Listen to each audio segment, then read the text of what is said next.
saya 3 kali ngajar, nanti ada sifat larutan, ada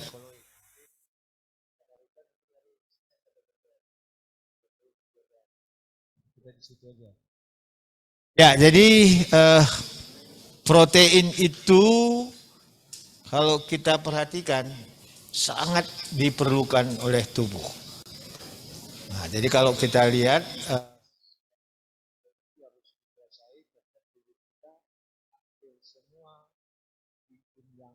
protein, maka orang yang namanya kehilangan, ini masih dubbing, ini apa ya, ditekan supaya nggak begini ya.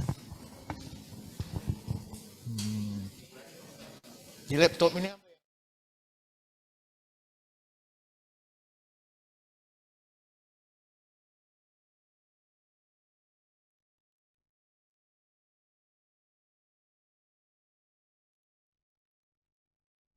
Tuh, udah? Ini masih ya? Udah. Tapi ini join audio ya. Ya, oke, udah gitu ya. Benar ya? Ya, oke.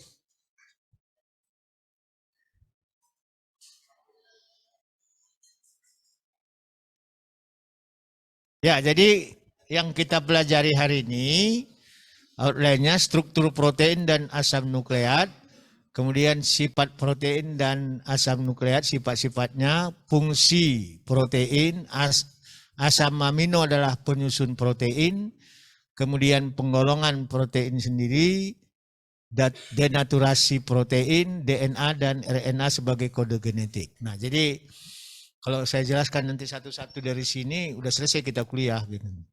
Nah, tapi inilah poinnya, 7 poin inilah yang kita jelaskan hari ini. Nah, coba kalau kamu lihat, ini protein dan asam amino. Ini adalah asam amino ya, glisin, aspartik. Nah, jadi intinya poinnya ini. Atom C ada amida, ada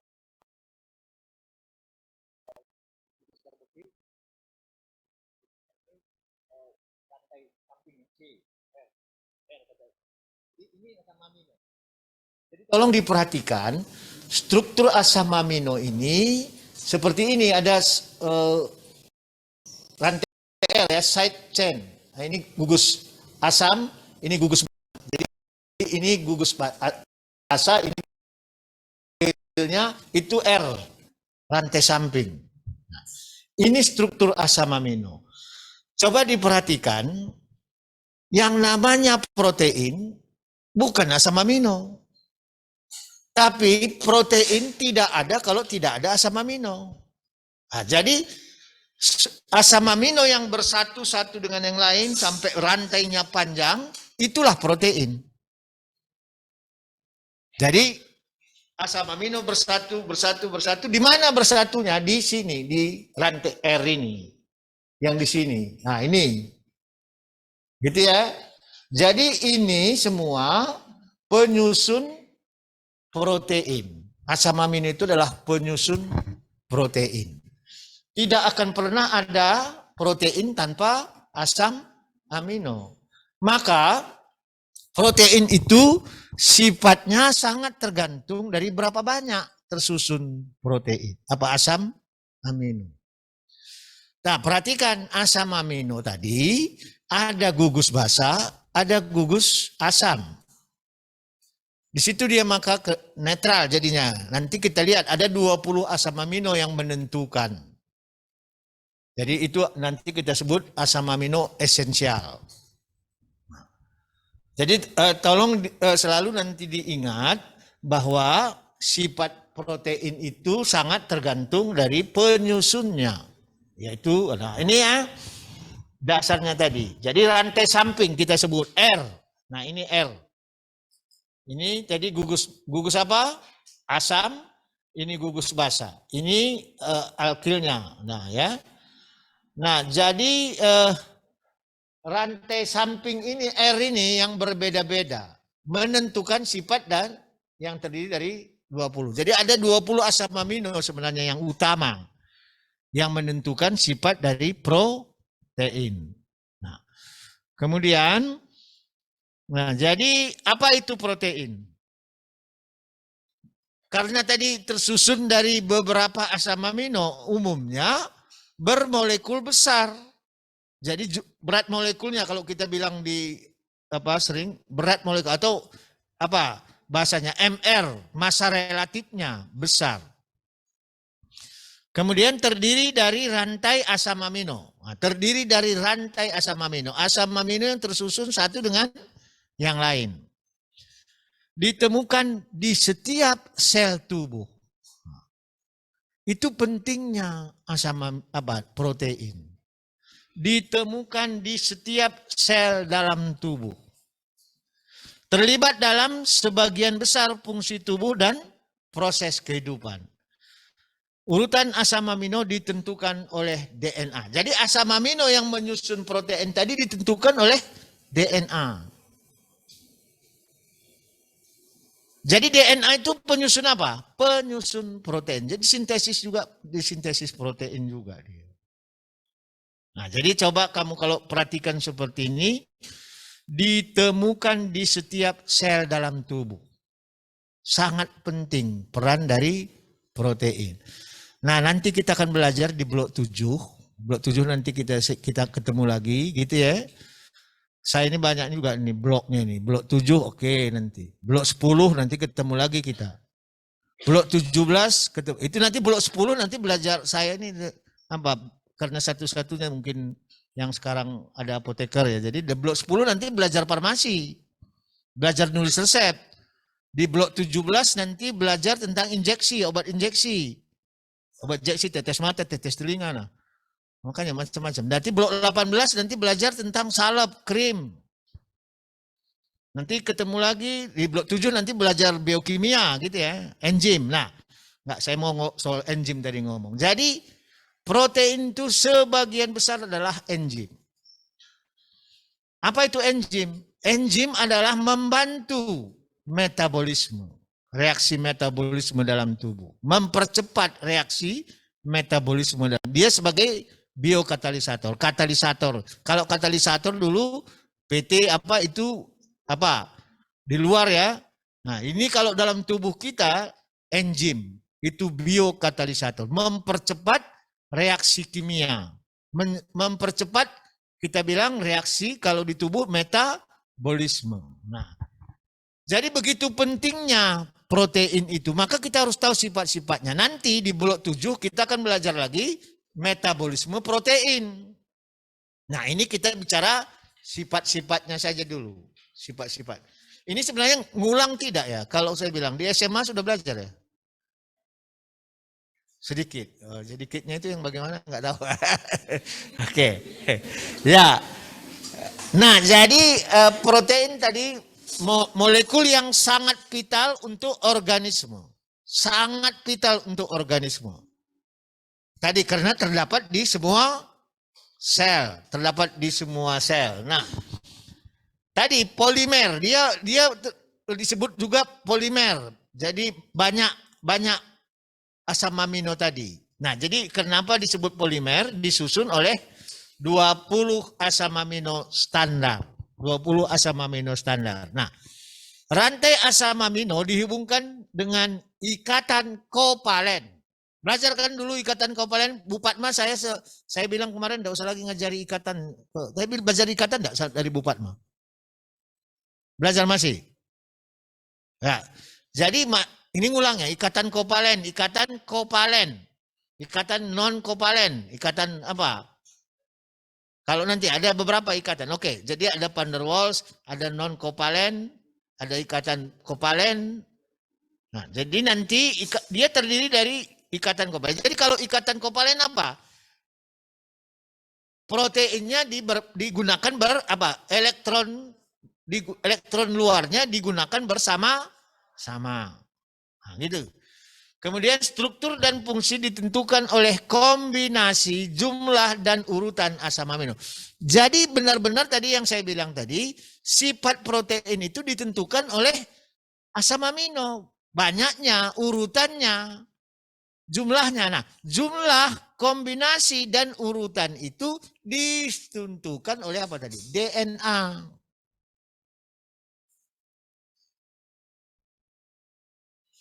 Nah, sifat fisik dan kimiawi protein itu dipengaruhi oleh tadi apa? Asam amino protein. Jadi, kamu masih ingat kan?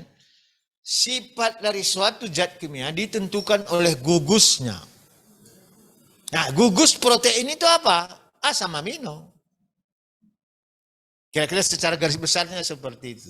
Nah, jadi dia benar-benar harus diperhatikan urutannya, jumlahnya. Dan itu ditentukan oleh DNA. Sifat protein ini nanti kalau berubah dia, berubah lagi nanti kegunaannya.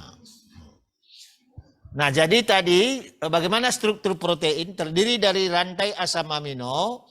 Kalau dia peptida, sering disebut peptide, peptida. Nah, itu kurang dari 50 asam amino. Kalau dipeptide 2 asam amino, tripeptide 3 asam amino, polipeptida. Nah, kalau protein itu sudah lebih dari 50 asam amino penyusunnya. Makanya tadi dibilang molekul sangat besar. Lebih dari 50 asam amino. Nah, biasanya 100 sampai 10.000. Maka kompleks sekali protein tersebut. 100 sampai 10.000 asam amino terkait bersama-sama. Jaringan yang mensintesis tadi apa? DNA. Jadi asam amino 4 ini sebenarnya yang utama. CHON. Ini yang utama penyusunnya asam amino. Tetapi nanti kadang-kadang ada juga nanti S, sulfur. Nah, itu di luar nanti dia. Tapi asam amino adalah terdiri dari CHO. Benar ya tadi ya? Tidak ada yang di luar dari CHON tadi. Ada gugus amida, ada gugus apa tadi? Asam karboksil, asam dan gugus alkilnya dan rantai samping. Rantai samping itu nanti harus berikatan lagi dengan asam amino. Jadi memang CHON. Nah, ini kira-kira bedanya karbohidrat, lipid dan protein. Beda karbohidrat, lipid, dan protein. Kamu udah belajar karbohidrat. Siapa yang ngajarin? Dr. Suban? Bu Fatma. Lipid, Dr. Suban ya? Ya. Jadi karbohidrat, lipid, dan protein. Nah, coba lihat. Kalau karbohidrat itu apa? Jadi dia nanti glukosa dengan glukosa, laktosa itu yang bersatu. Nah, itu namanya karbohidrat. Nah, kalau lipid itu adalah asam bebasnya yang bersatu. Jadi itu nanti kita sebut fatty acid. Asam bebasnya yang bersatu. Nah, kalau protein asam aminonya yang bersatu. Nah, ini kira-kira bedanya jelas ya. Jadi karbohidrat, lipid, dan protein. Bisa kamu bedakan. Jadi lipid itu asam bebas yang bersatu satu dengan yang lain. Kalau karbohidrat, laktosa, galaktosa dan sebagainya bersatu. Nah, kalau protein asam aminonya yang bersatu. Nah, jadi bagaimana peptide itu, ikatan peptide itu dari asam amino? Jadi dia terbentuk ketika kelompok asam. Dan itu tadi di R tadi ya, di R tadi ya. Udah masih ingat tadi yang saya bilang R dari rantai samping tadi. Itulah tambah asam amino. Nanti ada asam masuk lagi asam amino. Begitu terus. Jadi dia berikatan dengan R, berikatan di R itu satu dengan yang lain. Jadi setiap asam amino tadi terdiri dari apa tadi? CH2, terus COOH, kemudian H hidrogen dan R, kan begitu. R-nya itu yang bersatu. Oke. Kemudian dibentuk melalui kondensasi, kemudian bisa juga melalui hidrolisis. Jadi sering sekali dia protein itu kalau tercampur dengan air, dia terjadi hidrasi. Menyerap air. Maka lama-lama kalau diserap terus, jadi bisa terjadi hidrolisis. Hidrolisis itu apa? Terurai. Pecah dia. Nah, jadi karena dia memang apa namanya? Hidrofilik atau hidrofobik. Dia termasuk yang hidrofilik, suka. akan pelarut air. Suka, tapi bukan larut ya. Suka saja. Maka dia begitu bercampur dengan air, dia akan terjadi hidrasi. Lama-lama kalau hidrasinya jalan terus, maka terjadi hidrolisis. Pecah jadinya.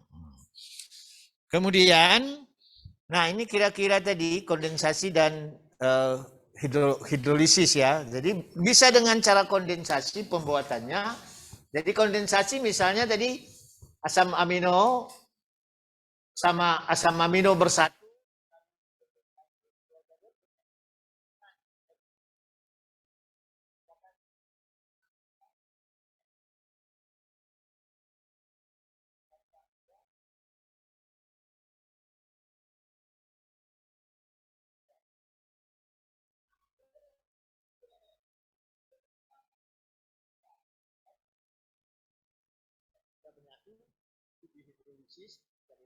Asam amino. Tetapi ini sudah sebenarnya kalau ini apa namanya? Protein sebenarnya di peptida. Ini protein dipecah dengan adanya hidrolisa. Kalau nanti kamu ingat apa hidrolisa, ada air situ, ada pengaruh air. Maka begitu terjadi hidrolisis, balik lagi dia menjadi asam amino. Nah, gitu. Dua ini sebenarnya, ini sederhana ya, sederhana. Tapi kalau kita bicara nanti terjadinya dengan sintesis oleh DNA, dia kompleks sekali. Dan, nah ini tadi, protein dapat dihidrolisis oleh asam alkali. Jadi, protein itu kena asam, dia terjadi pemecahan. Kenapa? Tadi dia terjadi, ada gugus asam, ada gugus basa, kan begitu tadi protein itu. Kena asam, kena basa. Jadi keseimbangan di situ basa dan asamnya terganggu. Maka bisa terjadi hidrolisis. Nah di situ kita lihat tadi ada asam, ada basa, pecah menjadi peptida dan campuran asam amino. Karakteristik asam amino berbeda, sangat tergantung tadi apa tadi? Udah berkali-kali kita sebut, tergantung dari penyusun asam amino. Ya. Nah, jadi ini secara umum tadi CHON bisa tambah P, bisa tambah S. Itu di luar sudah.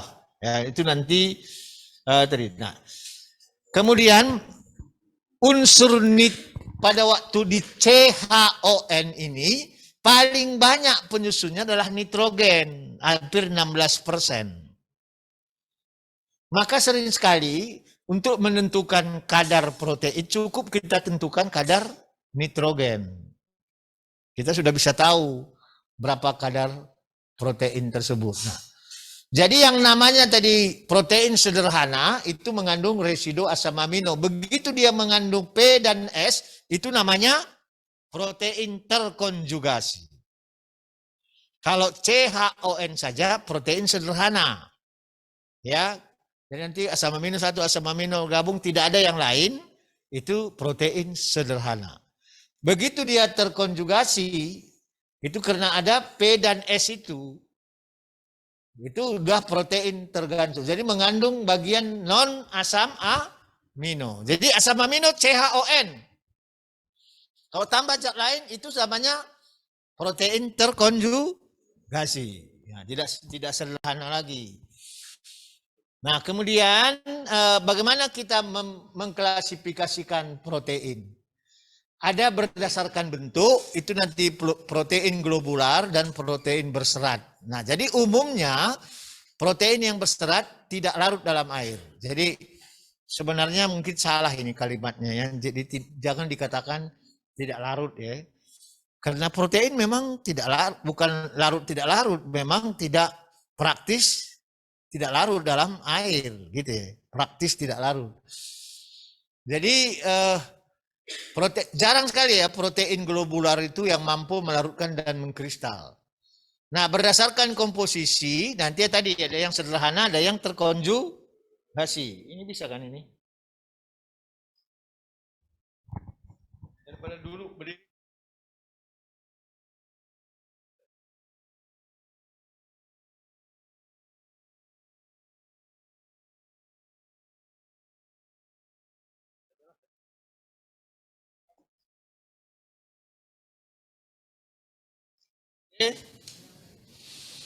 Nah, berdasarkan kelarutan, albumin larut dalam air. Ya satu-satunya itu, ya. Maka albumin ini juga tidak bersifat enzim. Dia tidak bersifat sebagai enzim. Nah, globulin dengan larut dalam amonium sulfat. Ini macam-macam ya, sekitar kelarutannya yang spesifik ini ya. Ini yang larut. Jadi secara umum insoluble dalam air sebenarnya. Larut dalam larutan asam atau alkali. Itu gluterin. Nah, jadi yang lain nanti ini bisa dibaca ya. Nah, kemudian di dalam secara tingkatan organ, dia banyak berfungsi di sistem pencernaan. Banyak berfungsi di sistem pencernaan atau enzim pencernaan. Kemudian di darah dan di antibodi. Dia berfungsi banyak di situ, di organ secara organ, tingkat organ. Nah, tingkat sel, protein ini menentukan bentuk dari sel. Jadi bentuk sel itu, selnya mau bagaimana bentuknya itu sangat tergantung dari protein.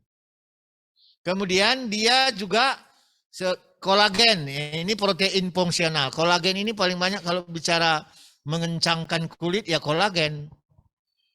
Nah, itu protein fungsional. Protein fungsional. Nah, jadi hati-hati kita menggunakan protein itu harus benar-benar diperhatikan. Kemudian protein ini ada yang esensial, ada yang non-esensial. Dan ada yang tergantung kondisi. Jadi yang esensial itu harus dikonsumsi dalam diet, harus dimakan dari luar.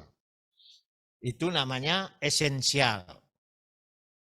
Yang non-esensial dapat disintesis dalam tubuh, tidak dapat disintesis karena seringkali kalau kita sakit ya tidak tersintesis.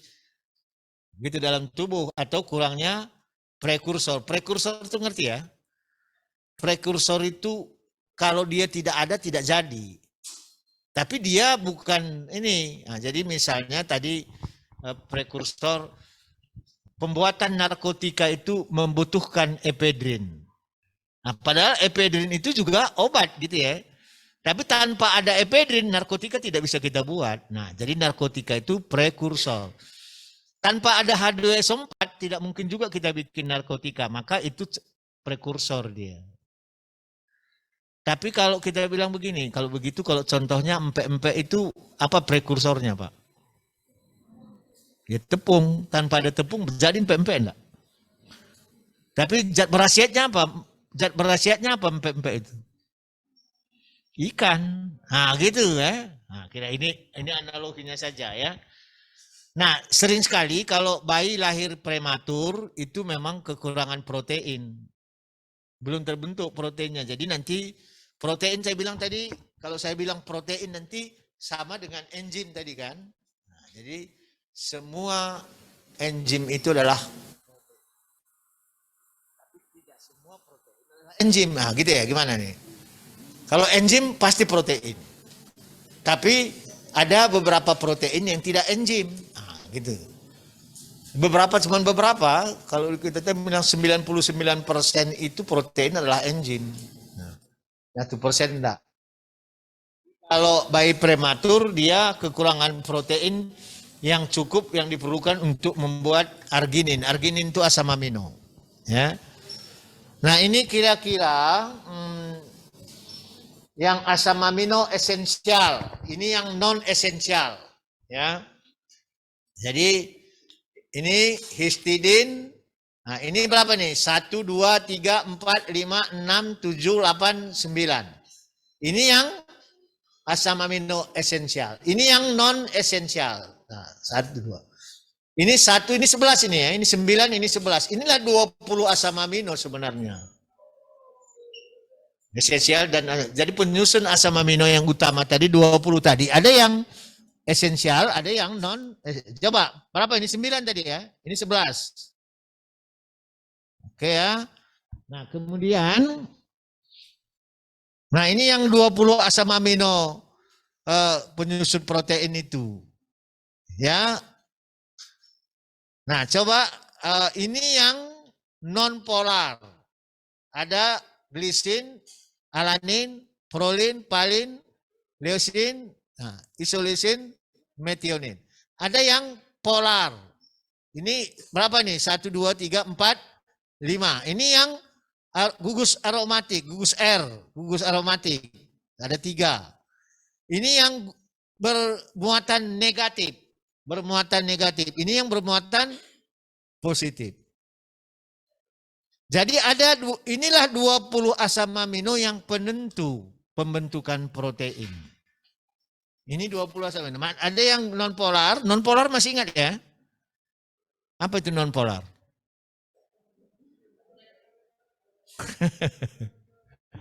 Jadi polar itu ikatannya elektrovalen sebenarnya, banyaknya elektrovalen. Jadi kalau dibilang nanti polar itu apa? Apa yang menentukan polar non polar?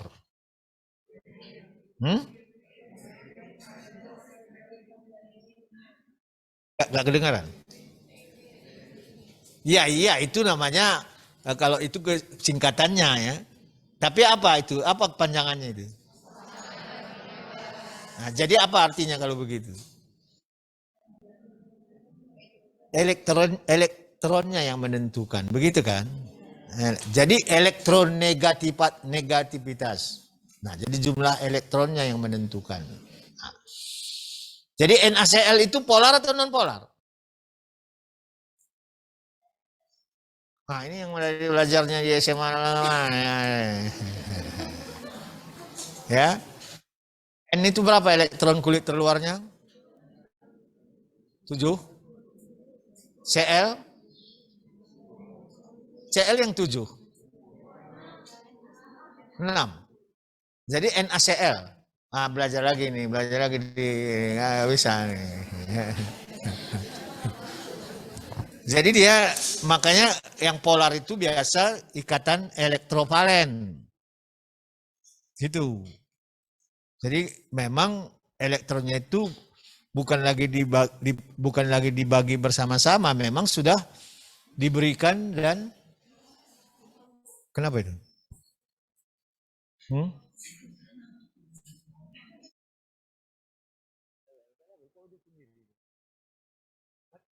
Matikannya gimana? Di sini.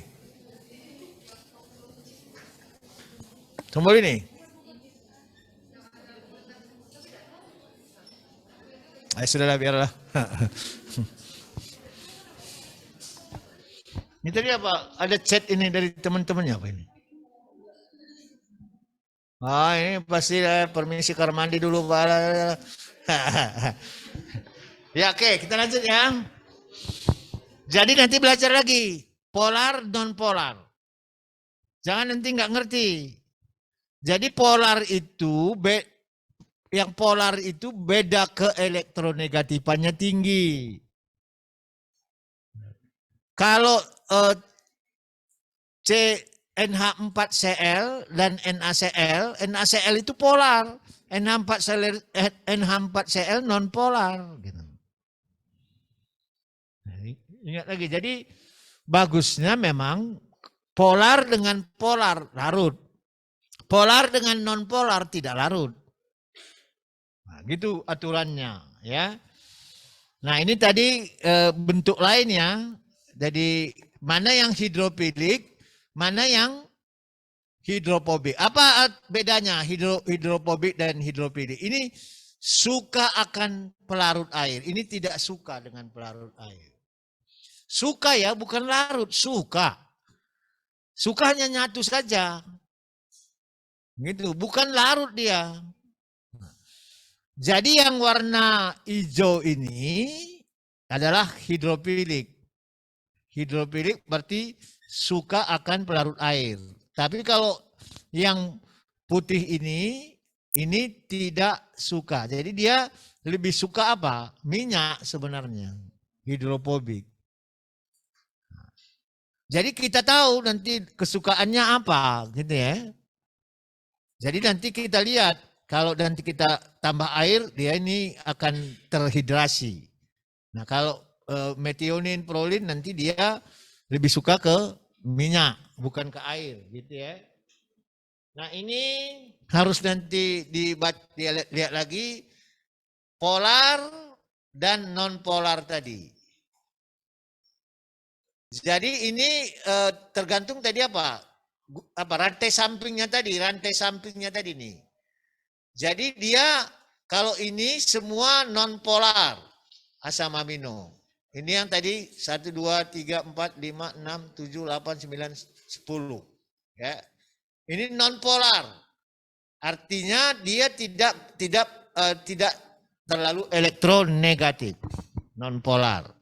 Nah, ini polar. Nah, jadi ingat tadi prinsip tadi, polar dengan polar, non polar dengan non polar dia larut. Nah, jadi ini asam amino yang ini dibagi lagi tadi yang negatif, ini yang bermuatan positif, ini yang non polar. Ini yang polar. Ini yang polar tadi, ya. Oke.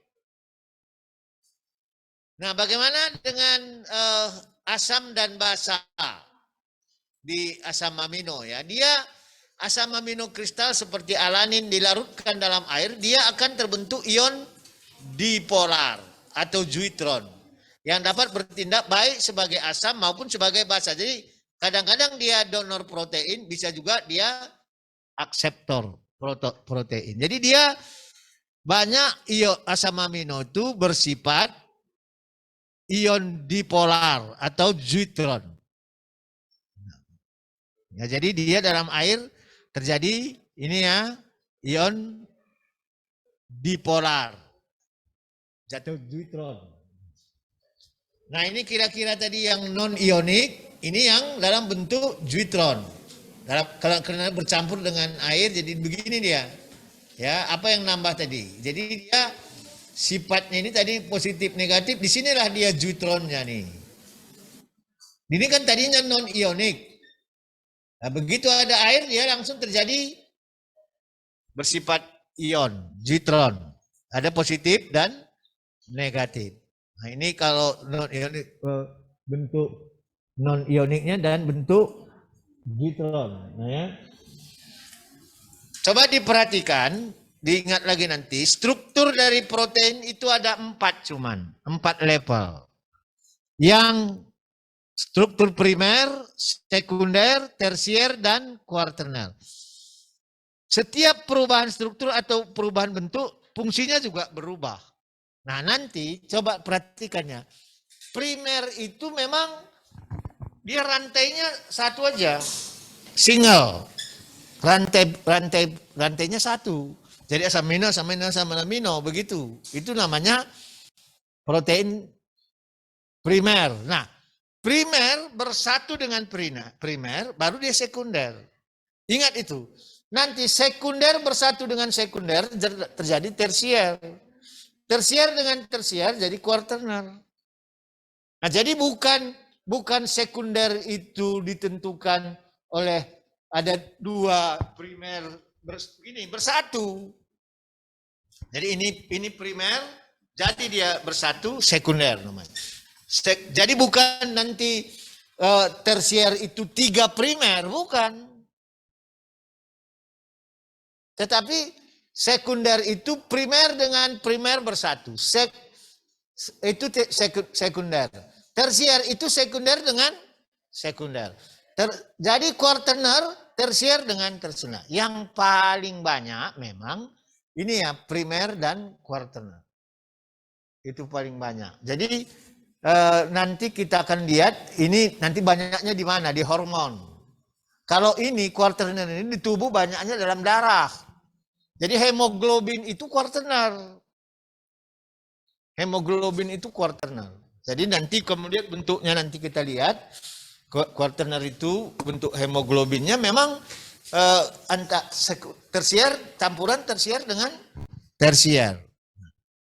Nah gitu. Nah ini primer ya. Struktur primer ini primer begini nih. Gabung apa tadi? Asam amino bersatu-satu dengan yang lain.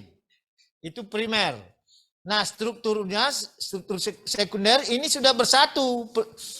Primer ini udah bersatu-satu dengan primer satu lagi, bentuknya seperti ini. Ini bersatu dia. Dalam bentuk alpha helix tadi ya. Jadi ini struktur sekunder. Nah, tersier ini yang bersatu. Jadi tersier. Tersier ini nah, ini satu, ini satu, ini satu, ini satu. Begitu ya.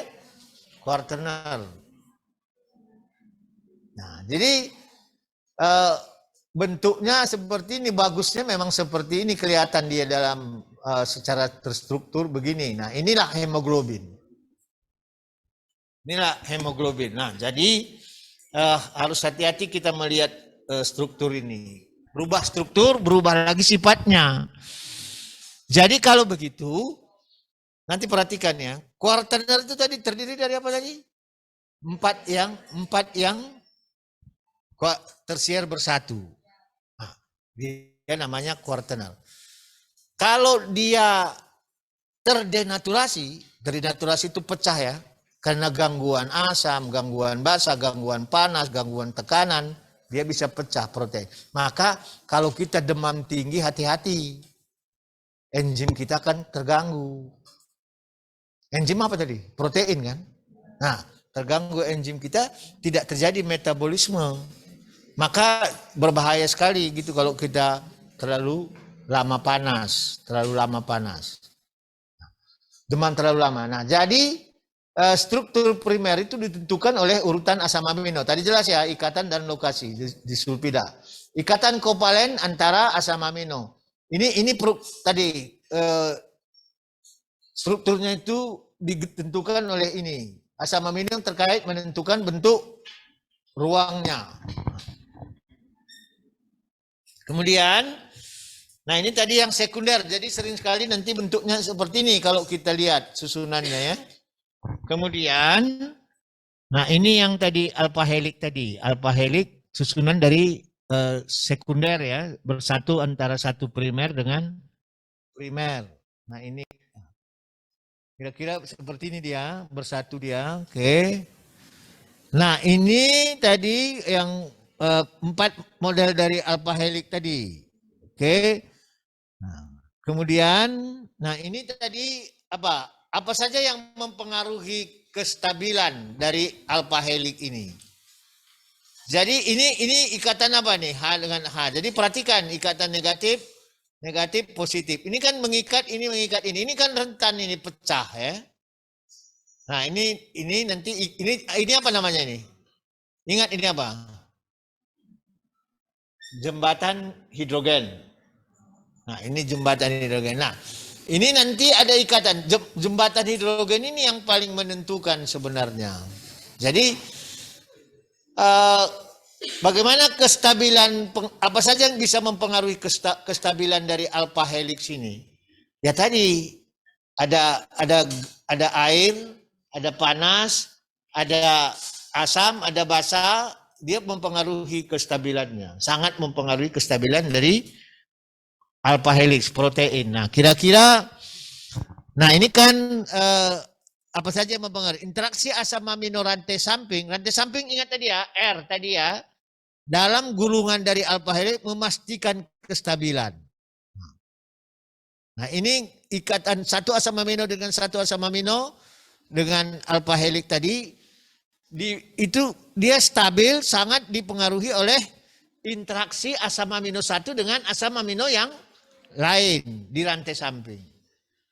Jadi apa maksudnya tadi? Ada kan rantai R, jadi masuk asam amino. Ada lagi rantai R masuk. Nah, tergantung interaksi satu asam amino itu menentukan sekali kestabilan dari protein tersebut atau alpha helixnya.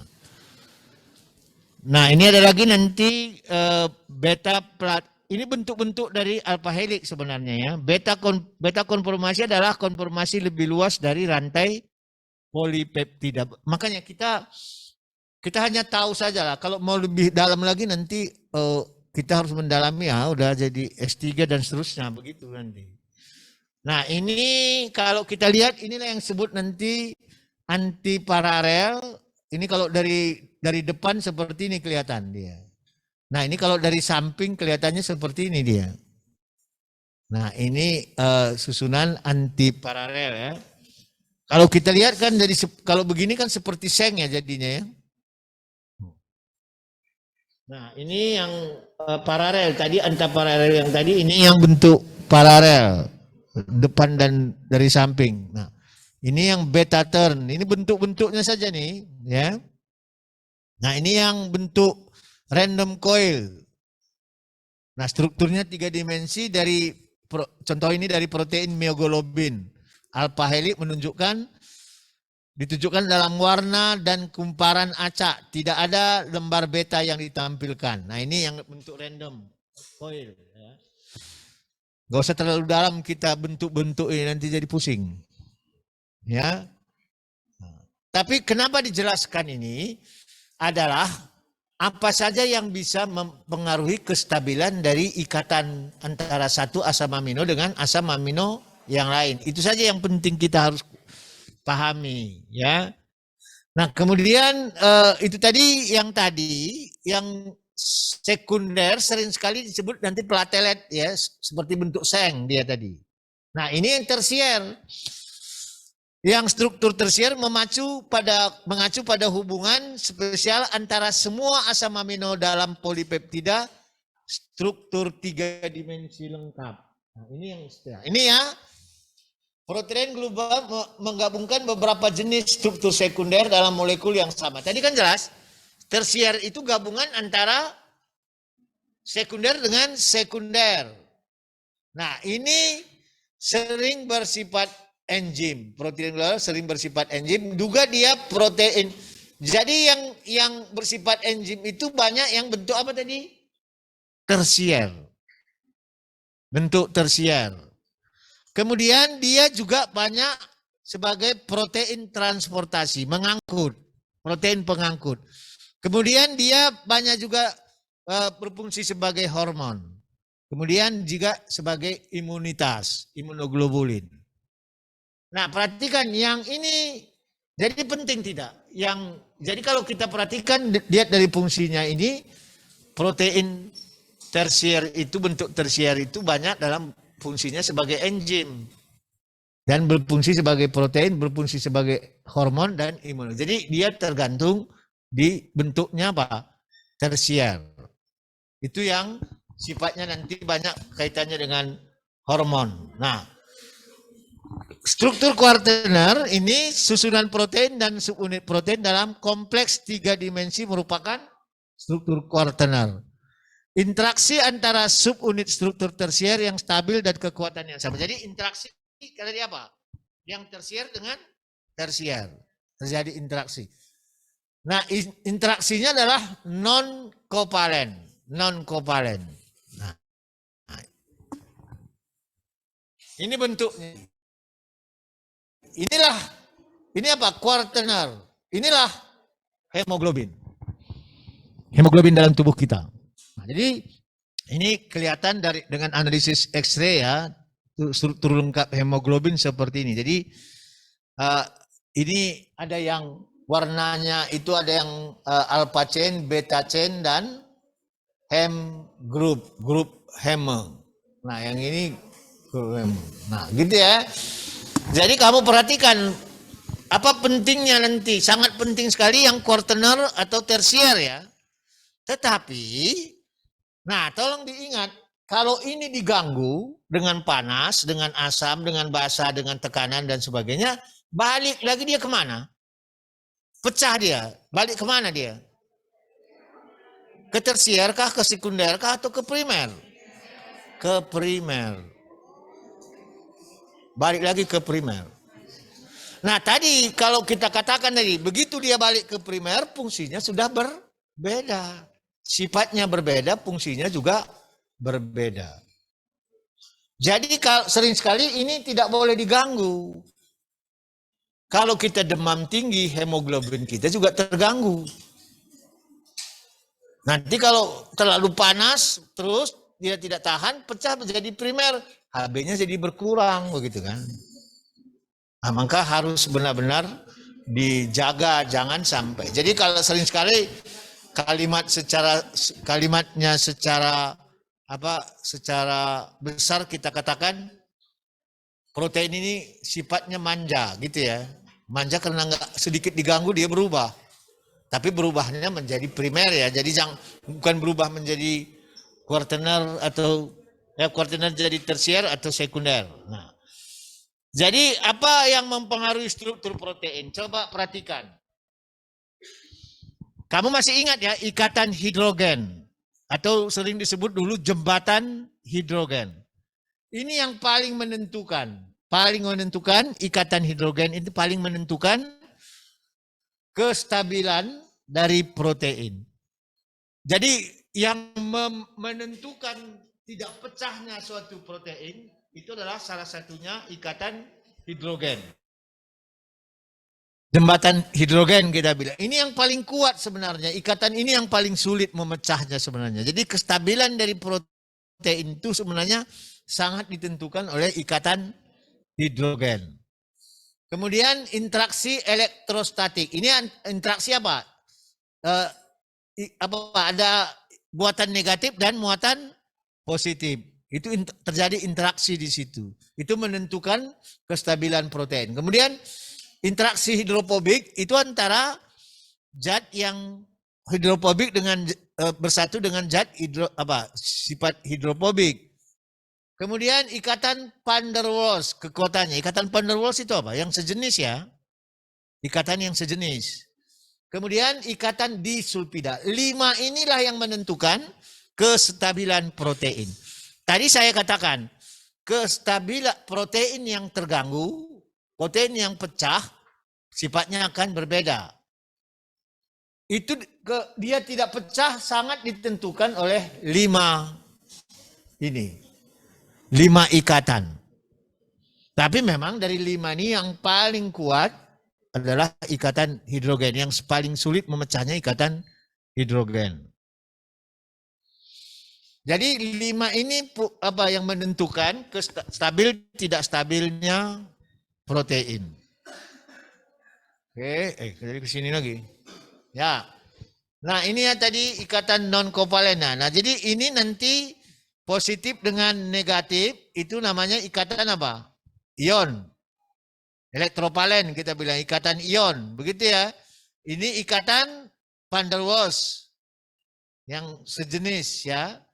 Nah, ini yang namanya ikatan hidrogen. Nah, ini yang paling kuat sebenarnya. Nah, ini yang sulit memecahnya. Nah, ini yang sulit memecah ikatan hidrogen ini.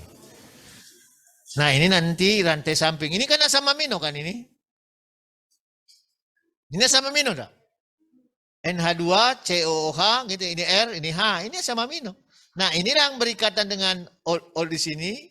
Ini yang jembatan hidrogen ini yang menentukan. Nah, ada juga tadi ikatan van der Waals, ada juga ikatan ion. Nah, jadi ini yang paling menentukan di mana nanti terjadi hidrogen. Ingat ya, antara H dari DN ini di NH2 dengan COOH. Ini dia CCOOH. Gitu ya. Inilah ikatan hidrogen.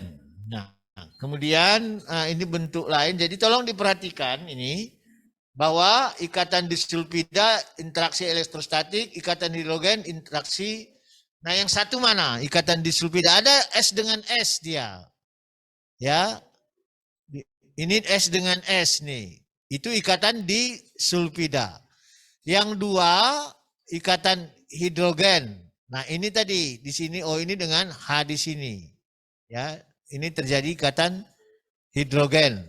Nah, kemudian nomor 3 ini kok salah. Ini sama ya. Ini sama ini nanti begini ya. Ini interaksi apa? Ion negatif dan ion positif. Dari dari NH2, NH3 jadi positif kan harusnya dia NH2 karena kelebihan ini positif ini kelebihan atau kekurangan ya? NH positif, Na plus kekurangan atau kelebihan elektron itu. belajar lagi. Jadi jangan dipikir nggak ada gunanya itu. Ya.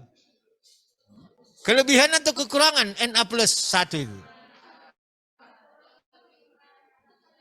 Kalau kelebihan berarti plus 1 dia. Nah, belajar lagi. Ya. Jadi dia supaya jadi Na gimana gitu loh. Makanya jadi NaCl. Jadi dia stabil. Dia ikatan ion, dia ikatan elektrovalen. Dia stabil, dia polar juga. Jadi Cl berapa tadi? 7. Na 1. 1 itu kelebihan atau kekurangannya? Kan nanti diambil ke 7. Jadi 8.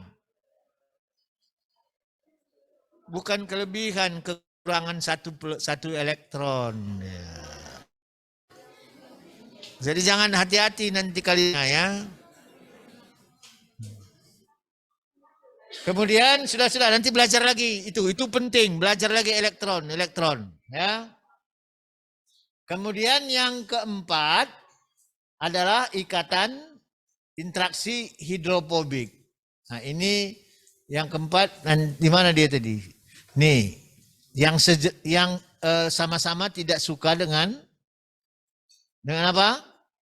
Dengan air. Tidak suka. Nah, ini benzen dengan benzen ya.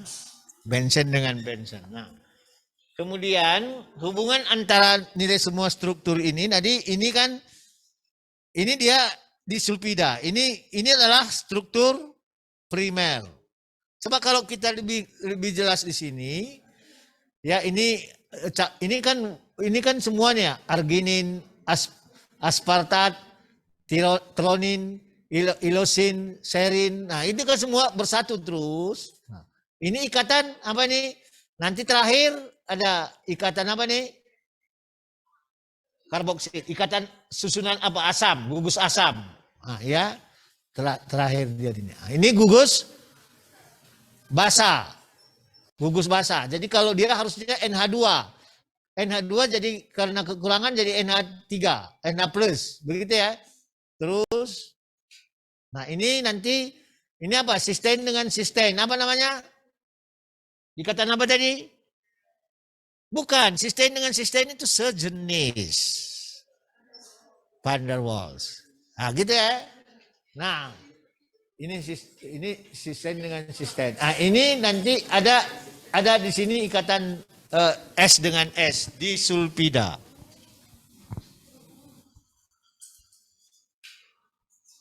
Nah, kemudian hubungan antara struktur dan fungsi protein. Nah, jadi tadi saya katakan ini nanti alpha chain ini adalah bentuk hemoglobin.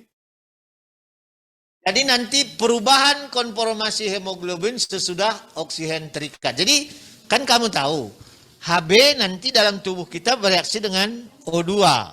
Itulah nanti darah itu akan mengalir kemana-mana untuk berkomunikasi dengan setiap sel dalam tubuh kita. Nah, kalau nanti begitu nanti hemoglobin masuk O2, masuk oksigen, ada perubahan konformasi. Perubahan konformasi tapi dia masih stabil. Belum terganggu sampai pecah gitu ya. Nah, kemudian bagaimana yang disebut dengan titik isoelektrik dari protein? Jadi ada kelompok asam amino, itu kelompok glutein, aspartat, gugus hidroksifenolik dari tirosin, dan kelompok S dan H dari cysteine. Nah, kemudian kelompok dasar dari asam amino, NH2 kelompok dari lisin ya. Nah, imidazoli kelompoknya. Nah, ini semua isoelektrik, titik isoelektrik. Apa artinya titik isoelektrik itu? Jadi kalau dia di titik isoelektrik tidak ada muatan di situ, muatannya 0. Itu pada titik isoelektrik. Sering juga nanti dibilang keseimbangan ya. Sebenarnya titik isoelektrik itu muatannya 0. Nah, itu titik isoelektrik. Nah, ini kelompoknya semua tadi, kelompok dari isoelektrik, poin-poin dari protein itu isoelektriknya. Nah, coba dilihat pada waktu pH sama dengan PI, inilah titik isoelektrik. pH sama dengan PI. Nah, di sini muatannya, kalau di sini tadi pH lebih besar dari titik isoelektrik ya. pH lebih besar dari PI. Ini lebih kecil dari PI. Pas waktu pH sama dengan titik isoelektrik, itu PI kita belum sebut. Di sini muatannya sudah 0.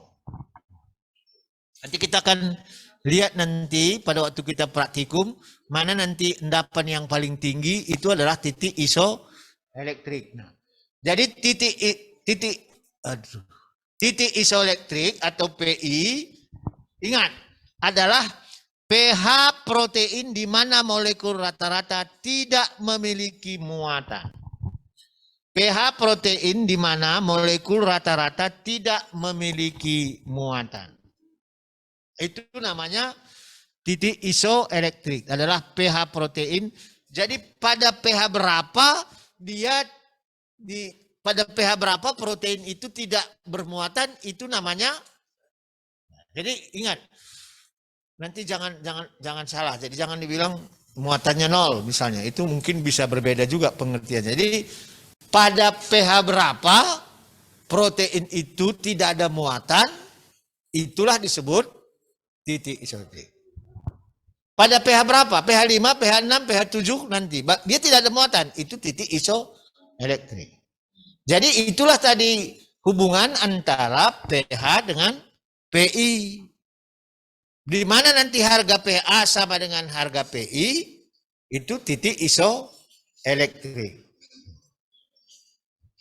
Jadi ingat ya, jangan ingat nanti kalimat saya tadi bahwa titik isoelektrik adalah pada pH berapa protein tersebut tidak ada muatan. Itulah titik isoelektrik. Pada pH berapa dia protein itu. Nah, jadi titik, ada lagi nanti kita sebut titik isionik. Ini nilai pH di mana molekul neutron memiliki jumlah yang sama muatan positif dan negatif. Nah, jadi keseimbangan maksudnya. Itu namanya titik isoionik. Kemudian PI adalah, nah tadi di mana buatan total molekul termasuk ion terikat adalah 0.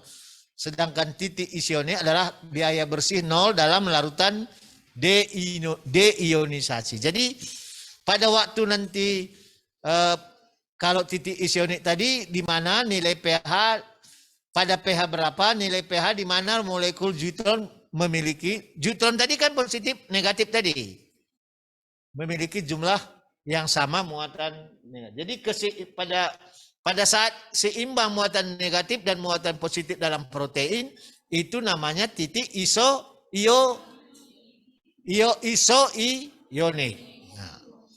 Nah ini nanti kalau kita lihat di textbook ya, nanti ada angkanya nih. Ini semua nanti ada PK, ada harga PI-nya. Harga PI-nya nanti sudah bisa kita lihat di dalam textbook. Nah, ini nanti menentukan pada di mana nanti pH sama dengan PI, disitulah titik isoelektrik. Ini bisa kita lihat dari textbook ya. Ini semua nanti tadi yang grup-grup ini yang non polar, yang kemudian yang aromatik, kemudian yang polar, kemudian yang bermuatan positif dan bermuatan negatif. Semua sudah ada PI-nya. Dari 20 asam amino tadi, dari 20 asam amino. Nah, jadi ini juga begitu ya, sama ya ini yang tadi. Kemudian nah ini dilainkan lagi berdasarkan rantai samping tadi. Ini juga sudah disebutkan nanti PKA. Jadi sebenarnya nanti PKA ini adalah menentukan titik menentukan harga PI ya, menentukan harga PI.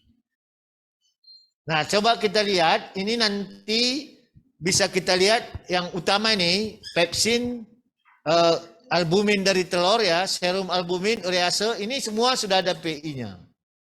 Ini yang sering kita lihat nanti yang banyak kita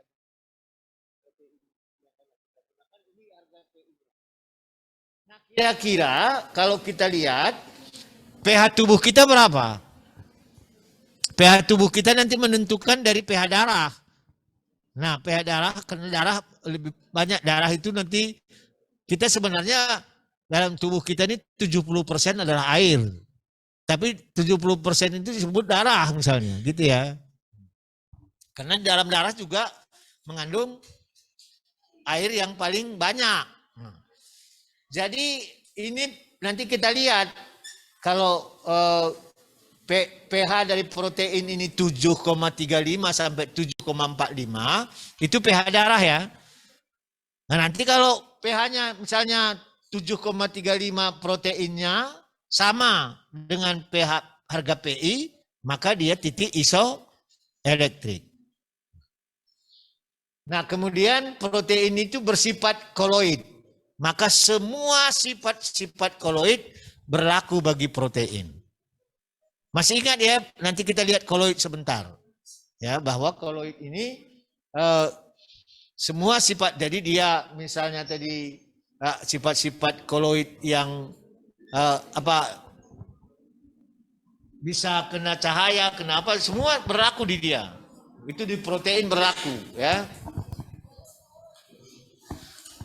Kemudian faktor yang mempengaruhi stabil koloid protein, apa tadi? Permukaan kutub.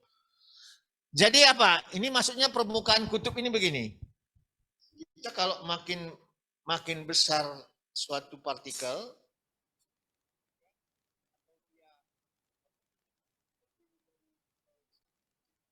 mana luas permukaannya paling banyak? Yang kecil.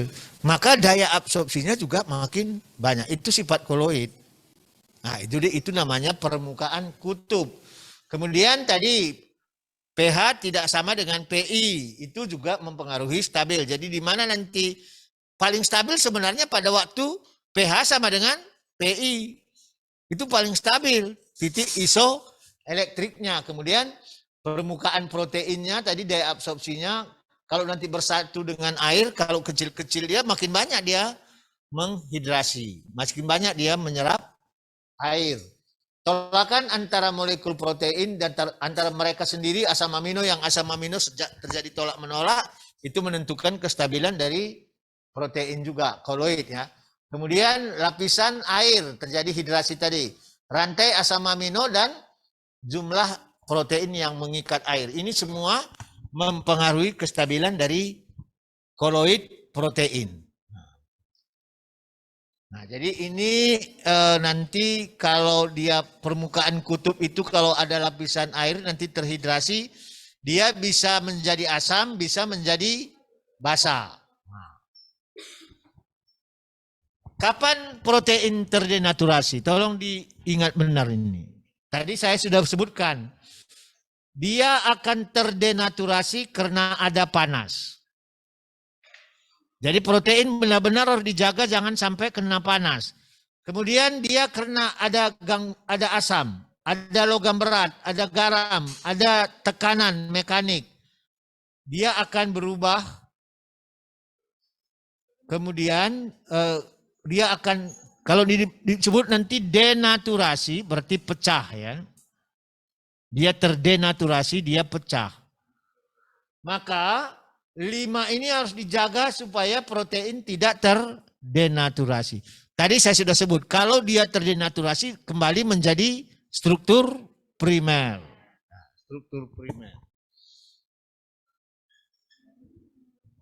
Nah ini tadi yang tadi. Jadi kalau sudah normal, ini normal seperti ini protein. Kalau dengan adanya panas, asam, garam, atau tekanan, maka berubah menjadi, ini sudah terjadi denaturasi, menjadi apa? Struktur primer. Sifatnya nanti berubah. Fungsinya berubah.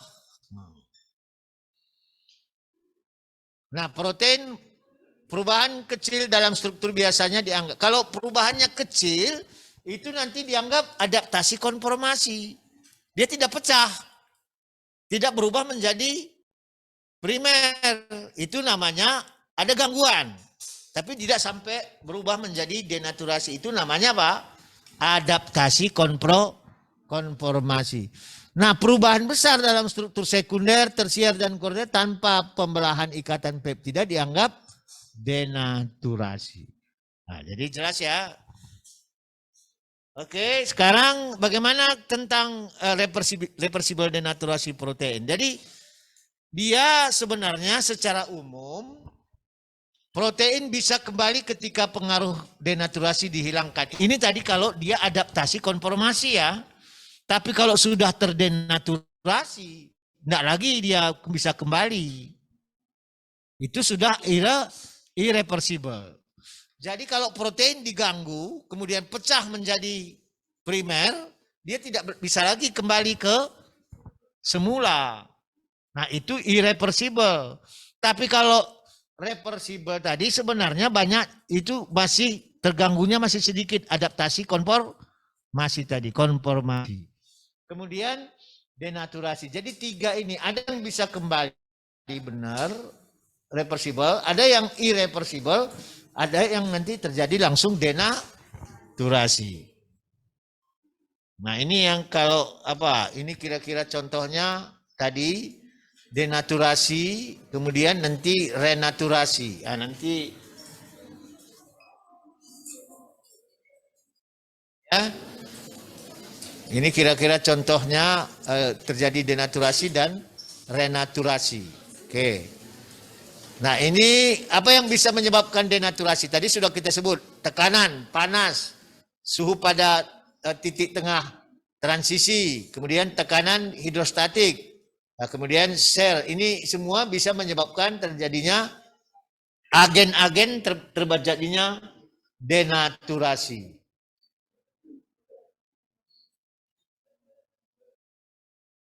Kemudian akibat bahan kimia, akibat pH, nah, protein lebih stabil terhadap denaturasi pada titik apa tadi? Isoelektrik. Nah nilai pH yang ekstrim itu akan terjadi akibat apa? Ada tolakan elektrostatik di dalam antara satu asam amino dengan asam amino. Kan tadi ada ikatan positif dan negatif, terjadi ikatan dia tidak menolak gitu ya, elektrostatik yang kuat intramolekuler disebabkan oleh tingginya hasil muatan total dan berlangsung dari molekul protein. Jadi ikatan elektrostatik di dalam protein sendiri itu bisa juga menyebabkan denaturasi. Kemudian pelarut organik. Apa pelarut organik? Kemarin kan sudah ya ether, kloroform, alkohol. Ini semua pelarut organik yang bisa mengganggu kestabilan dari protein dan bisa menyebabkan terjadinya denaturasi. Sabun, kemudian garam. Garam bukan berarti NaCl ya, maksudnya garam nanti macam-macam ya. Kemudian perubahan sifat fisik dari kimia protein nanti akan terjadi denaturasi. Oke. Nah, saya mau jelaskan yang ini aja. Nah, artinya bukan berarti denaturasi itu jelek. Denaturasi juga bisa digunakan untuk sterilisasi.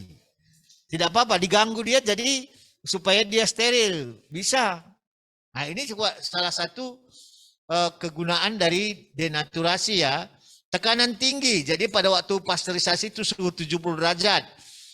Kemudian begitu kita mencegah terjadinya denaturasi, itu juga aplikasi dari penyimpanan pada suhu rendah. Kemudian penggantian, ini semua ada kegunaannya juga ternyata denaturasi itu. Nah kemudian ada yang disebut dengan efek allosterik. Nah efek allosterik ini sebenarnya secara garis besar, dia diganggu dari sisi jauh.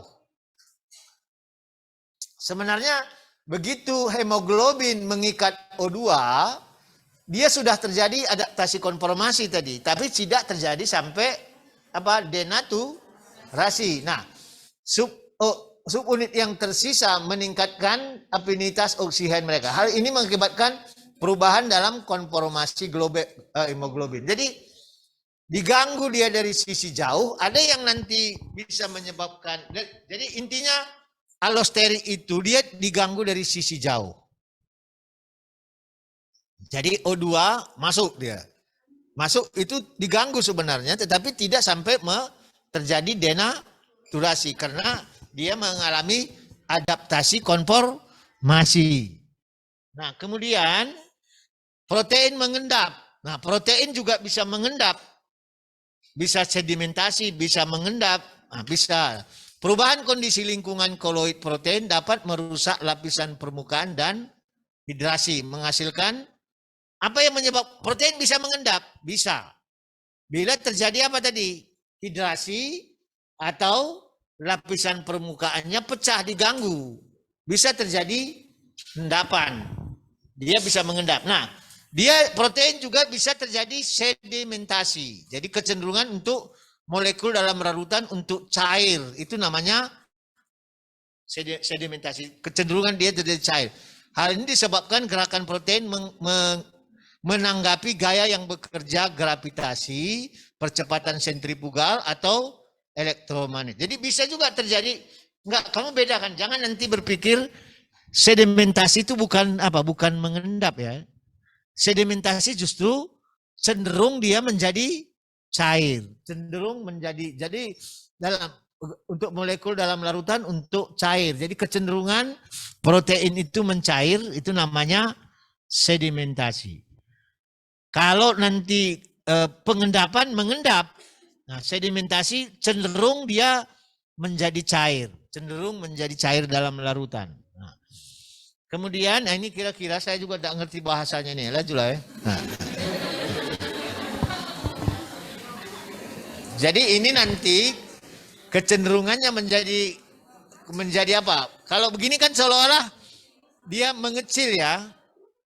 Tapi ini lama-lama nanti jadi cair. Itulah namanya sedimentasi.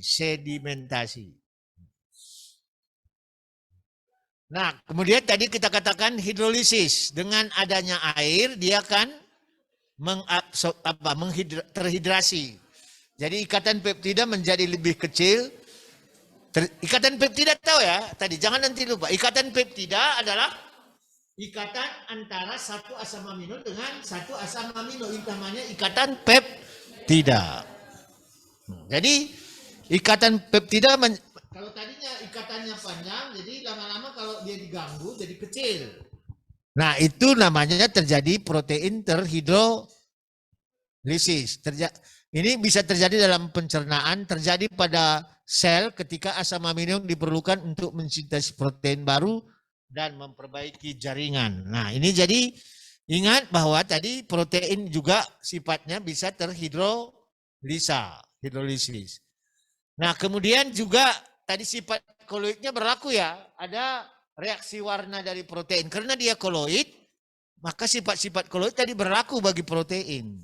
Jadi reaksi warna asam amino, reaksi warna khusus protein, uji protein, nanti salah satu yang kita ujikan nanti waktu praktikum adalah uji biuret. Jadi uji biuret ini yang menentukan protein itu ada atau tidak ada, itu uji biuret. Jadi nanti biasanya dengan biuret warnanya biru. Makin biru dia, itu artinya makin panjang ikatan peptidanya. Kalau makin kecil ikatan peptida, birunya nanti lebih tidak pekat, begitu ya. Jadi biasanya biru tapi ternyata violet ketika kontak dengan protein atau zat dengan ikatan peptida. Tapi secara umum kalau kecil dia makin pekat, kita bilang nanti biru, kalau tambah pekat violet, begitu. Nah, kemudian dia juga punya panjang gelombang ya, ada absorpsi ultraviolet pada protein. Dia misalnya apa? Triptofan, tirosin, penil menyerap cahaya pada panjang gelombang 280 nanometer. Berlaku sifat koloid di sini. Ya. Nah, kemudian kita lihat ini bagaimana secara umum kunci dari protein bermain di dalam tubuh kita, dalam sistem tubuh kita. Ya. Jadi ada 3 contoh protein yang fungsi dari protein. Contohnya sebagai katalisis. Katalisis saya bilang tadi apa tadi? Biokatalisator. enzim. Itu sifat protein. Jadi ini nanti tadi yang paling banyak tadi apa? Enzim tadi yang bentuk tersier. Bentuk tersier. Kemudian dia juga bisa mengangkut beberapa protein juga sebagai pengangkut. Misalnya tadi apa? Oksigen, ion atau soon. Soon itu apa? SO maksudnya ini. Ya.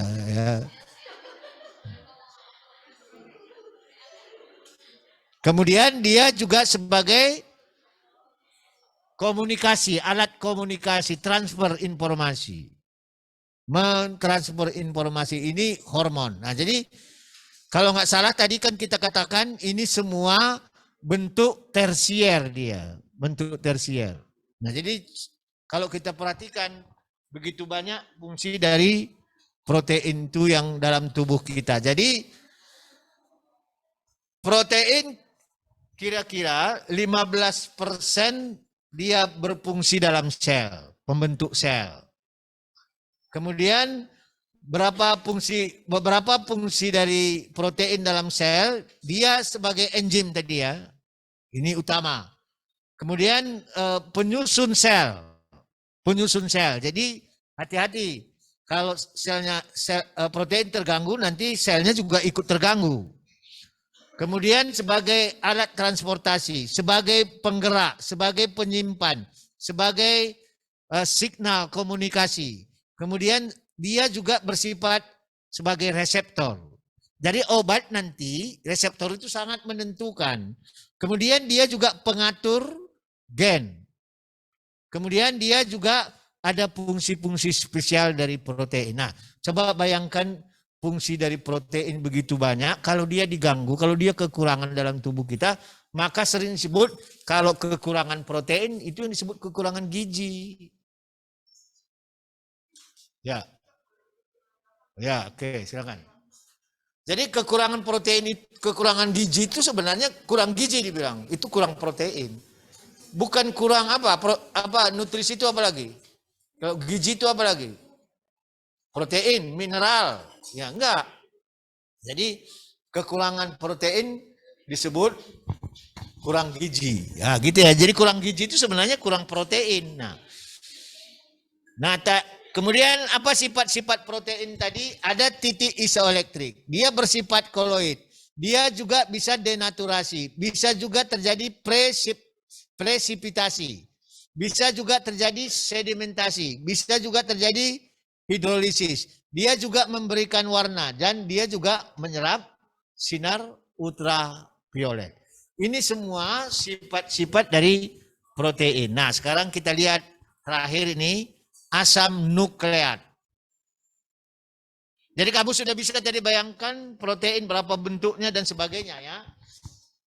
Sudah jangan terlalu ribut. Siap. Ya, nah ini adalah asam nukleat. Terdiri dari gula, terdiri dari gugus fosfat, terdiri dari gugus urasil. Ini asam nukleat. Nah, asam nukleat. Nah, ini gula ribosa. Dia bersifat aldehid ya. Jadi dia juga ini yang ada juga nanti kalau dirubah dia menjadi. Coba perhatikan ini. Ini beta puranos. Coba perhatikan nomor ini ya. 1, 2, 3, 4, 5. 1, 2, 3, 4, 5. Nah. Jadi dia gula pada asam nukleat adalah ribosa. Kemudian ribosa adalah gula pentosa. Jadi jumlah karbonnya 5. Jadi gula pentosa. Kemudian perhatikan selalu penomoran ini. 1, 2, 3, 4, 5. 1, 2, 3, 4, 5. Nah, perhatikan penomorannya. Jangan lupa. Dalam penulisan diberi tanda prime. Itu artinya untuk membedakan penomoran pada basa nitrogen. Basa nitrogen apa? Di situ nanti.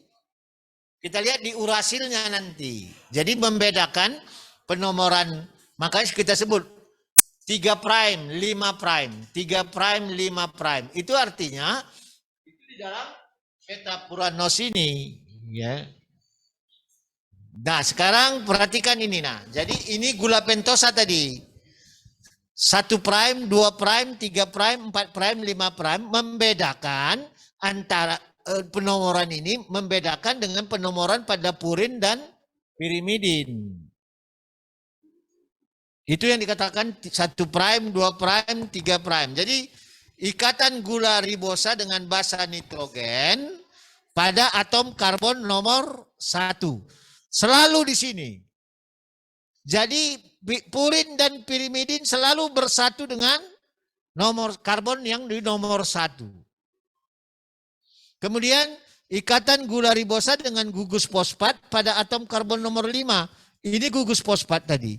Kalau kita balik lagi tadi, kemudian gugus hidroksil pada karbon nomor 2. Coba kita balik dulu. Tadi ya. Nah, ini tadi kalau dilihat begini kan ini tadi gula ribosa. Ini atom nomor karbon nomor 1. 1, 2, 3, 4, 5. Gitu ya. Jadi selalu berikatan urasil tadi apa tadi?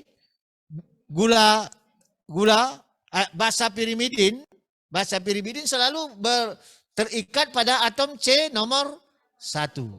Nah, nanti C nomor 2 itu nanti ada selalu H ya. Ini C nomor 1, 2, 3, 4, 5. Di atom karbon nomor 5 selalu berikatan dengan gugus fosfat.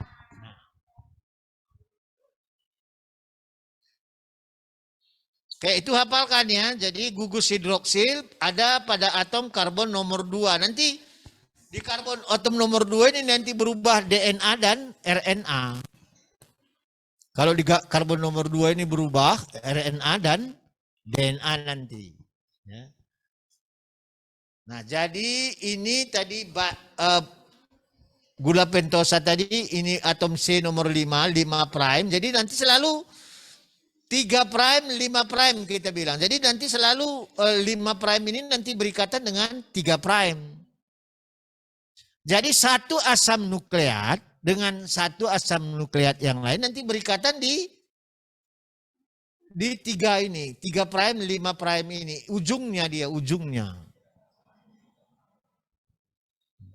Nah, ini dasar dari basa nitrogen ya. Basa nitrogen. Nah, kemudian kita lihat nanti basa pirimidin ada 2. Pirimidin dan purin. Nah, inilah tadi membedakan penomoran tadi. Kalau pirimidin N nomor 1-nya di sini. 1, 2, 3, 4, 5, 6 atom karbonnya. Sedangkan purin atom C nomor 1-nya di sini. C 1, 2, 3, 4, 5, 6. 7-nya di mana tadi? 7, 8, 9. Jadi nanti basa purin dia ada atomnya C9. Pirimidin ada atom C-nya C6. Jadi penomoran ini beda, makanya tadi dibedakan. Kalau dibikin 1 prime, 2 prime berarti maksudnya itu terikat di gula pentosa. Tapi kalau tidak ada kata prime itu berarti bisa di pirimidin, bisa di purin. Nah, itu membedakannya kenapa disebut tadi 3 prime dan 5 prime. Nah, jadi ini contohnya basa-basa dalam asam nukleat. Nah, ini yang pirimidin ada 3, sitosin, timin, dan urasil. Ini nanti DNA, ini RNA ini ya. Nah, kemudian ada adenin dan guanin ini adalah apa? Kalau tadi pirimidin, ini purin. Nah, gitu ya. Nah, ini gugus fosfat. Gugus fosfatnya coba nanti ingat selalu ya. Ini nanti gugus fosfat. Ini tadi 5 prime.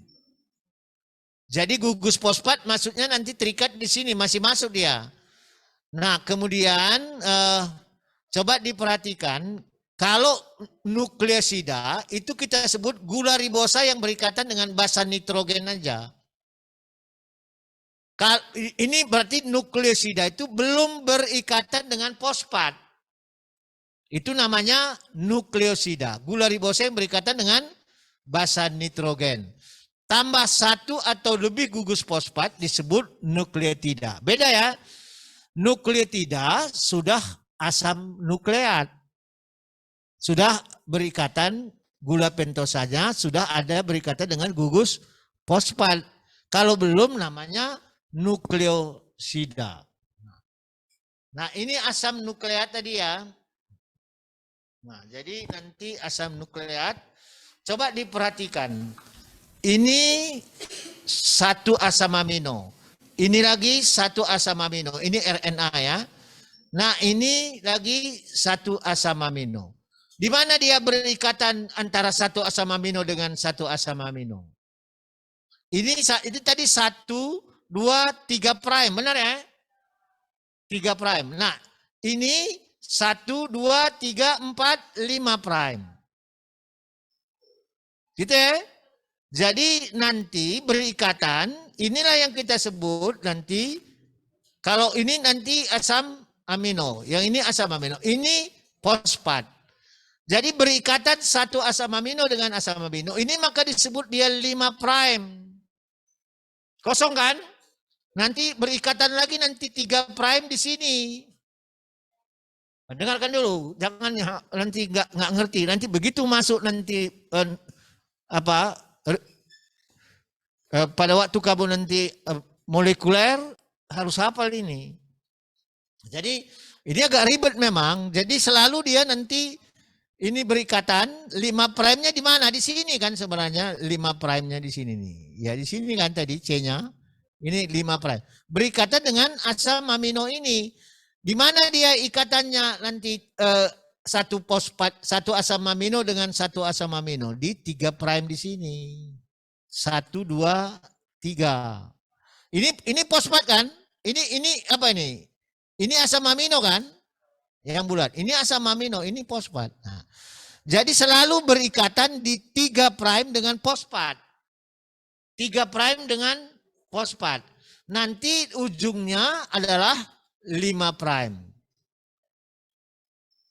Nah, jadi selalu berikatan di sini. Nanti ini juga berikatan dengan satu asam amino di 3 prime. Jadi itu artinya 3 prime, 5 prime.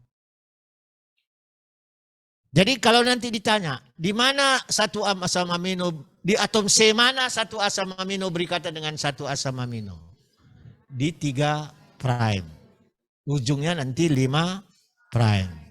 Nah, gitu. Ya. Jadi 3 prime ini sini selalu berikatan, begitu kan? Oke. Jelas ya, jadi nanti jangan nggak ngerti apa itu 3 prime, 5 prime. Membedakan kenapa tadi pertama membedakan antara penomoran pada bahasa pirimidin. Ya. Jadi struktur asam nukleat itu pada manusia dan asam nukleat merupakan apa? Pembawa informasi genetik. Ada 2 asam nukleat, DNA dan RNA. Apa bedanya nanti? RNA dan DNA. Nah, kamu sudah belajar kan ini? Ya. Kemudian kita lihat fungsi utama dari asam nukleat itu adalah sintesa protein. Jadi tadi kan tadi kan kita sebut protein itu disintesis oleh apa tadi? DNA. DNA itu apa? Asam nukleat. Nah, gitu. Jadi sintesa protein dia bersifat sebagai enzim, bisa hormon, bisa sebagai reseptor. Jadi obat yang kita makan itu nanti bisa nanti berikatan dalam tubuh kita dengan melalui reseptor. Kemudian begitu juga nanti virus masuk ke tubuh kita dengan reseptor juga ketemunya. Nah, kemudian sebagai transmisi informasi dari satu generasi ke generasi lain. Nah, di mana asam nukleat berperan? Jadi DNA mengandung gen informasi yang mengatur sintesis protein dan RNA. Ingat itu. DNA itu membentuk protein dan RNA. DNA mengandung bagian-bagian yang menentukan pengaturan ekspresi dari gen.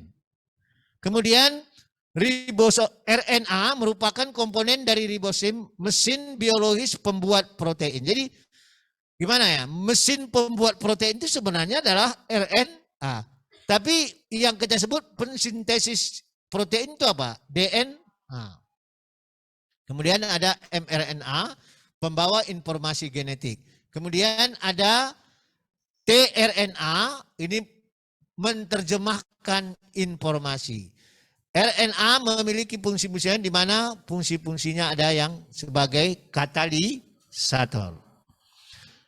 Jadi bagaimana nanti asam nukleat itu penting tidak penting dalam tubuh kita, kita sudah bisa lihat bahwa sangat menentukan. DNA itu tidak ada maka tidak ada protein.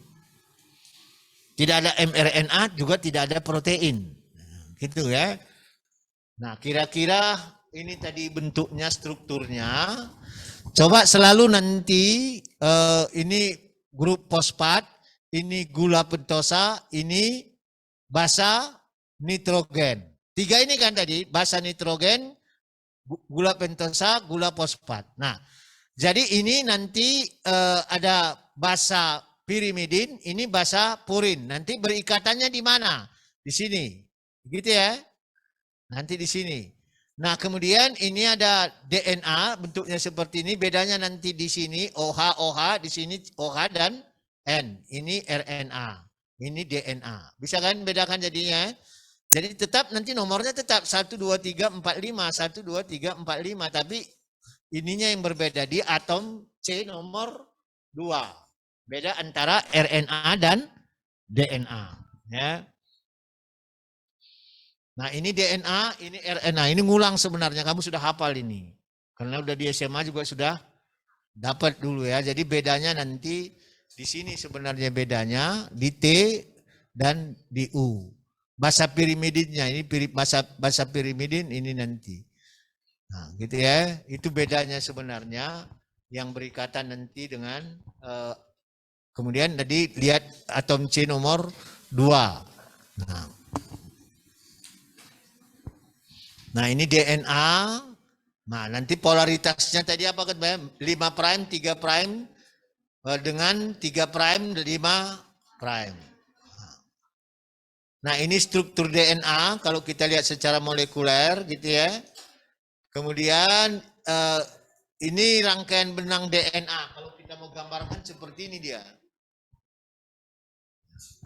Kemudian nah, ini tadi DNA, basa nitrogennya AGTC, gulanya dioksi, kemudian ada gugus fosfat, tiap unit basa dengan gula dan fosfat disebut tadi apa?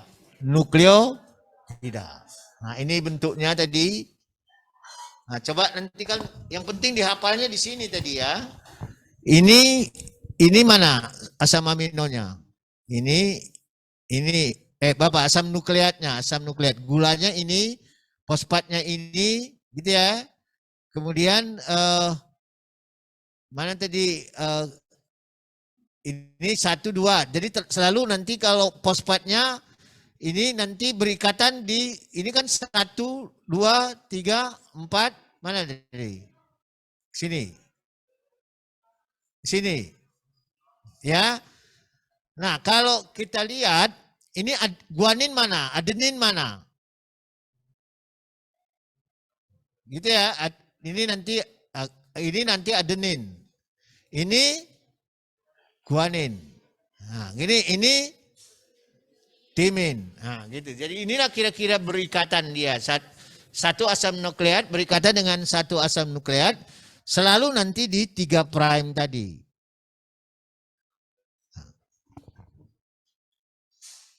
Jadi DNA tadi ini aturannya yang penting adalah A dan T harus 1 banding 1, G dan C harus 1 banding 1. Ini sudah aturannya ya.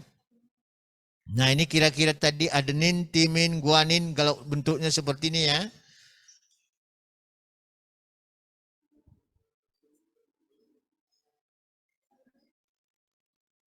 Ya, jadi kalau RNA ada 5 macam dia, masing-masing berbeda fungsinya dan tempatnya. Jadi ada tadi nukleus dan sitoplasma itu mRNA tadi, itu tadi membantu sintesis apa? Protein. Nah, ada di sitoplasma, ada di ribosom, ada yang di inti. Kemudian, ini yang tadi RNA ya, bentuk apanya ya?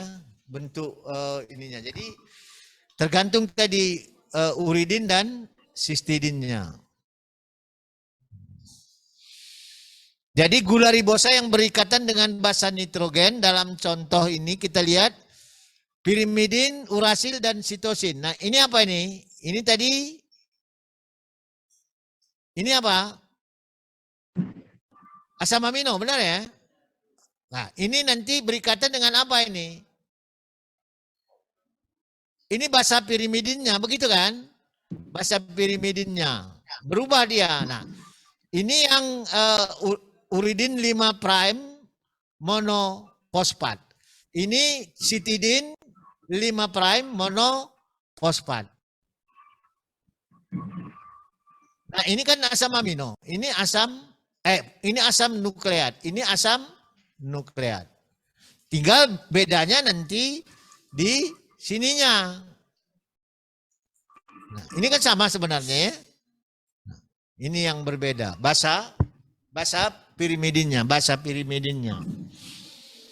Nah ini tadi nukleotida asam nukleat. Oke, ini yang RNA. Ribonukleat adalah penyusun RNA. Nah kan bedanya nanti di purin atau pirimidin. Ini RNA tetap nanti di atom C nomor 2-nya adalah OH. Nah gini. Nah ini beda DNA dan RNA. Oke. Nah ini nanti yang terakhir hasil penelitian Sargab asam nukleat yang diisolasi dari berbagai ini. Nanti dibaca saja komposisi basa asam nukleat beragam pada algoritma. Tapi yang paling penting kan tadi jumlah residu adenin selalu setara dengan jumlah residu timin. Sedangkan jumlah residu guanin harus setara dengan jumlah residu sitosin. Nah jadi kesimpulannya asam nukleat merupakan bahan penentu sifat makhluk hidup. Kemudian asam nukleat diturunkan, ditransfer dari induk ke keturunannya. Ini tadi apa bedanya asam nukleat dan protein? Coba lihat. Di sini tadi nukleotida. Nukleotida itu apa tadi? Satu asam nukleat dengan asam nukleat. Itu nukleotida. Kalau ini satu protein, satu asam amino dengan satu asam amino. Itu bedanya. Jadi asam nukleat, satu asam nukleat bereaksi dengan satu asam nukleat atau berikatan namanya nukleotida. Kalau asam amino dengan asam amino atau ini kata lain apa? Nukleotida dengan nukleotida. Itu asam nukleat. Asam amino dengan asam amino. Ini polaritasnya 5', 3'. Ini N dan nitrogen dan karbon. Ini ikatan. Jadi ingat nanti ya, satu asam nukleat bereaksi dengan satu asam nukleat, ikatannya terjadi pada fosfodiester. Fosfodiester. Maka kalau diganggu fosfodiesternya, dia pecah. Jadi ikatannya di fosfodiester. Fosfat dan ester maksudnya sebenarnya. Fosfodiester. Nah ini ikatan peptida. Ini penyimpan informasi, ini hasil ekspresi dari DNA. Nah itulah bedanya. Jadi saya pikir kita cukup. Silakan ada yang mau ditanya sebelum kita kuis. Silakan ada yang mau ditanya. Oke, kalau tidak ada, silakan siapkan di prepare ya. Kita akan kuis.